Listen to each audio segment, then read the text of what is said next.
In this video, I'll go into more detail about customizing your T-rack. For this, we create a new project. Here you can decide between different shelf types.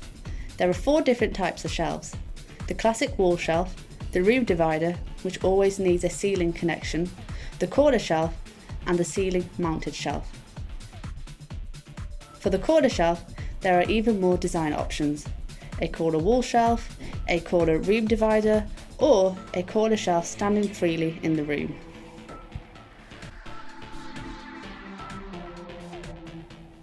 In the next step, specify your room height so that the configurator can check and identify possible conflicts or ceiling connection requirements. In the final step, you must select the number of compartments for the height and width of your desired shelf. This is not final and can be changed at a later stage.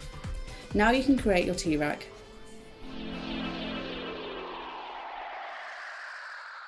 Now you can see a 3D visualization of your shelf.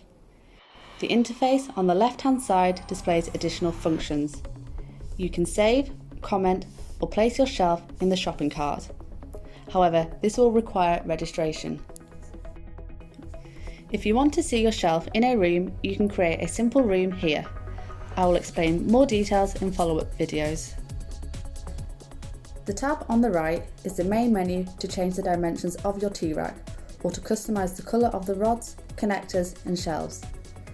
At the bottom of the screen there are 3 icons. 2 symbols are used to change the view.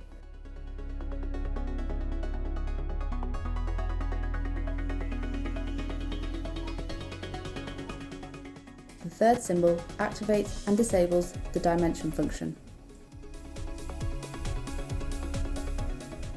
In order to make changes to your shelf, you have to click on the shelf. This will open the menu on the right. If you select an outer compartment, expansion possibilities appear in width and height. This is highlighted by a large plus sign. In addition, small minus signs appear on some floors and struts, which allow the respective compartment to be reduced. I will explain this in more detail in another video.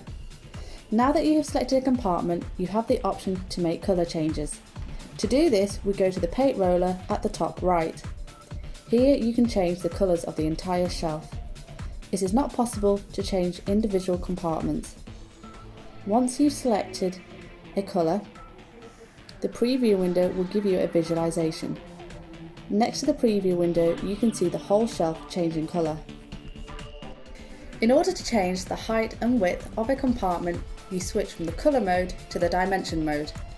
The dimension can be activated here as an aid. Once the shelf has been completed, this project can be saved. More on this in my next video.